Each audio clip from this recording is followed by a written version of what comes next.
China now has over 200,000 extracurricular institutions. This huge industry has become a part of the Chinese students' lives, but this trend has only existed for about 30 years.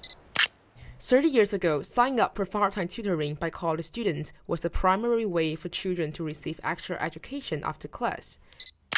In 1993, a 31-year-old tutor called Yu Minghong decided to set up a school for exam training in Beijing, the Beijing New Oriental School. It has since developed into the New Oriental Education and Technology Group, the largest provider of private educational services in China. Also started by college-age part-time tutors, Xiaoyu Song was founded in 2003 and quickly developed into a comprehensive education brand of primary and secondary schools, establishing over 990 teaching centers in 102 cities. The biggest difference between these institutions and public schools in China is that these institutions have a strong commercial nature. In 2006, New Oriental was listed on the New York Stock Exchange.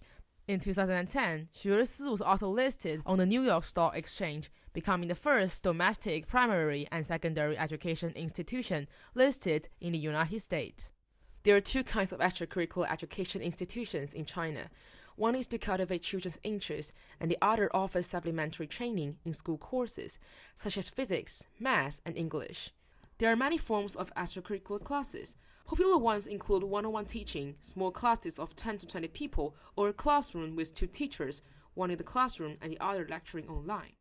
So, what do extracurricular classes do?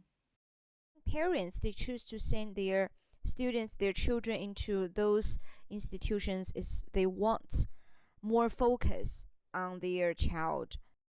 一种是查缺补漏，一种是相当于有预习作用。我更愿意把它叫做深度学习吧，因为初中老师为了照顾其他同学的进度，有一些比较深的东西就不会讲。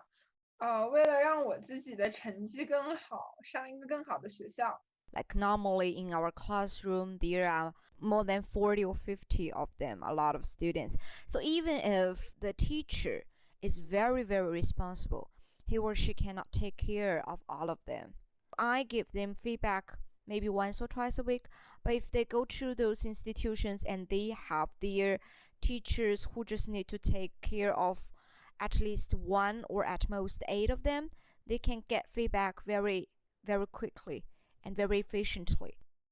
How exactly do extracurricular classes help students? 有时候老师会教一些比较难的知识，可能你听一遍听不太懂，然后在外面相当于又学了一遍，考试的时候就会做题更得心应手一些吧。在学校还没有上到这节课之前，我可以去预习它。它更重要的是一种监督作用，就是你可以在别人的监督下做更多的题，刷更多的作业。其实像语文的话，我觉得它带给我最直接的一个好处就是我学会了一些做题技巧，然后做题技巧的话，它帮助我考试给了一个很好的分数。你的成绩确实会得到提高。Well, sounds great, doesn't it? Previously, we designed those institutions or activities in order to back up the study in school and to ensure the normal function of our public school. But things started to change as everyone joined that trend and people began to run faster and faster. Sometimes the things that are taught in those institutions are far beyond our requirements within school.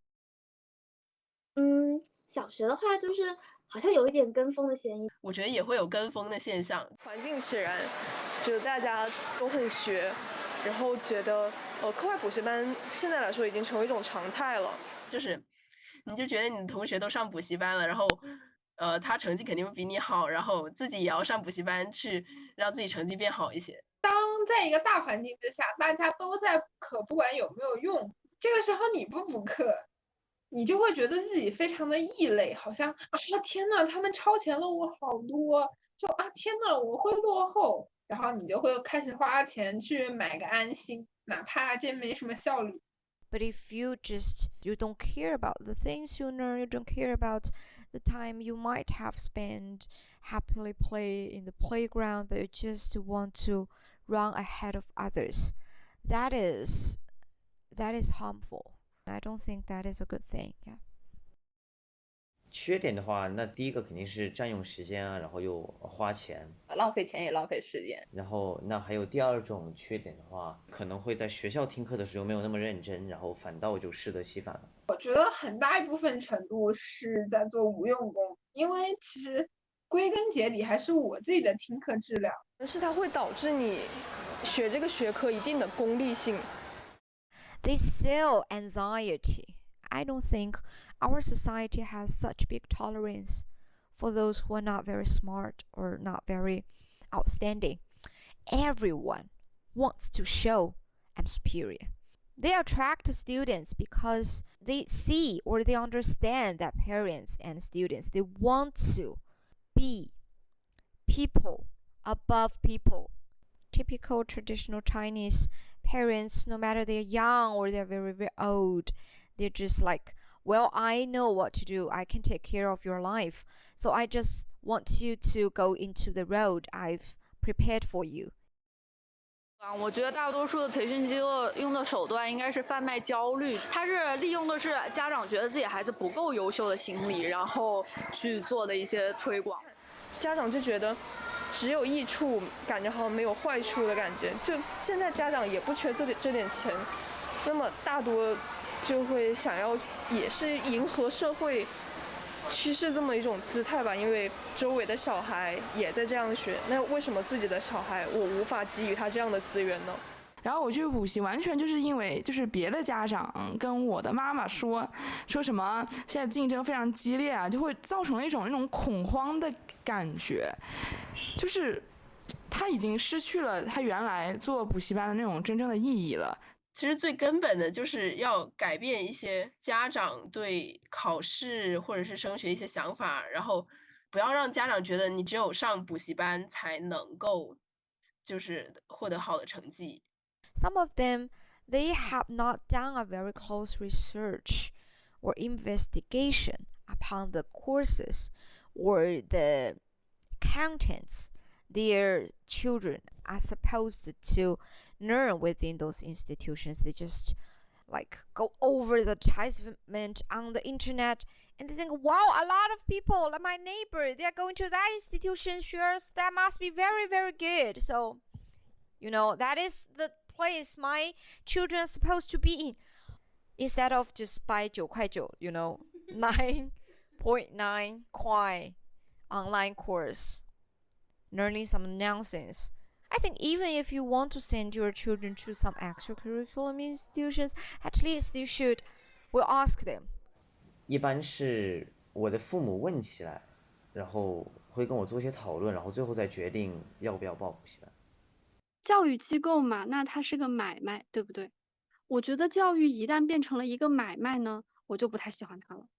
我就会担心他跟我说的话是不是真的对我有利。那尤其当你们还是学生的时候，如果被老师的方向给误导的话，你会做很多无用的事情。就是如果让你自己选择，你还会选择参加你刚刚说的所有的补习班？我觉得对我现在的高中数学来说还是蛮有必要的。高中的物理肯定是会补的。有在上数学的补习班。With these problems, why does everyone still choose to spend so much time on extracurricular classes? 其实上课外补习班的时候，其实你能够发掘你自己就是的兴趣的，就有可能你本身不喜欢这门学科，但是你上了课外补习班之后，你可能发现哦，它这种还能有这样的方法啊，你会感觉到它的奇妙之处。就像我当初上数学，课外的老师会更形式化，就是一步一步的让你就很直接，他们就直接让你做题，直接把知识点告诉你。然后课内老师可能会注意把自己的课怎么上的生动一点、好玩一点，让你对这个学科本身感兴趣。Two students discovered their interest in subjects, one from school and one from extracurricular classes. What is the common factor? 我觉得优点就是那里的老师比学校的老师要负责很多。如果你有一个不懂的地方，你可以去找他问，然后会得到非常非常完善的解答。缺点就是这个很看运气。校内其实你有更多自主选择的权利，就是你可以去找不是本班老师的人问问题，但是校外学而思谁鸟你呀？我觉得一个好，我在我的生命中留下一些记忆的老师，他教我的知识我可能都忘记了，但是他教给我的一些事情，就是会让我，是他这个人带给我的比较多。我还比较喜欢朱校长说的，就是优秀的人去培养优秀的人，因为成为一个优秀的人，解题是不够的。Good teachers teach good students. This is what Shenzhen Middle School principal Huanshuo Wang said, and this is what every student is aiming for. Can students find good teachers in extracurricular institutions? For extracurricular institutions, students, they are always, like I just said, aiming to achieve some short-term goals. But as a school teacher, especially a class teacher as I am aiming for something bigger. I think teachers, they can tell students stories. They have a lot of different perspectives. They see a bigger world, and they can see that your success and failure is not just restricted by your grades within your high school. But as an extracurricular institution teacher, you can just remember, well, he taught me this, he taught me that. I got a very successful school because of his courses. But you will not say, well, his personality has influenced me so much. Yes, maybe sometimes, but not that easily. You could say, I'm quite influenced by his worldview, his value, and his attitude towards life. 因为学校老师在他上课的时候，他也许不会给你讲满满一节课的干货，但是他会给你讲很多的人生道理。他们都是真正具有很高素养的一些老师，他们的眼界会更开阔。就校内的老师呢，每天我们待在时间也比较长，然后他会教给你一些做人处事方面的东西，就不完全是课本上的东西。Being a teacher has become popular among top university students. With the government's policy, more and more highly educated teachers are sent to high school to teach the students. And students now can receive better education due to the policy. Previously, people do not choose to become a teacher or enter the field of education. It's basically because teachers are not well paid, right? So nowadays, their salaries are elevated and they can lead a better life as a teacher.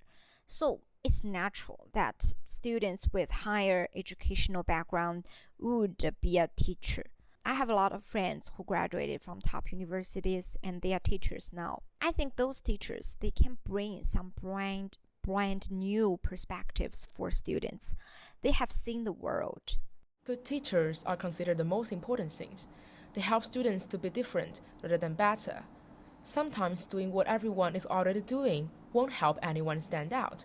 But the real value is being good at something beyond what extracurricular can teach them. It's not that you are able to be successful when you attend those institutions. Those things are not prepared for your future success, but prepared to make you feel better. 中共中央办公厅、国务院办公厅近日印发关于进一步减轻义务教育阶段学生作业负担和校外培训负担的意见。The guideline bans local authorities from approving any new tutoring institutions for academic course training during the 9 years of compulsory education. Curriculum-based training will also not be allowed on weekends, national holidays, or during winter and summer vacations. 所以国家做出的政策，我相信它也是希望做出调整，而不是消除。Extracurricular activities and classes have become a tool for students to compete. Instead of simply helping students with their study, some students use it to reach a better platform, which they required, while others use it to do useless work. 因为小学奥数，我觉得很大程度就是一种应试的工具，它让你超前学习一些你这个年龄段本来就是没有到这个程度学习的东西，来检验你的学习能力。那假如我这个工具我用了，但是我没有达到我的目的，就像我用一个扳手，但是他把我的车给修爆了，那你说这个扳手还有用吗？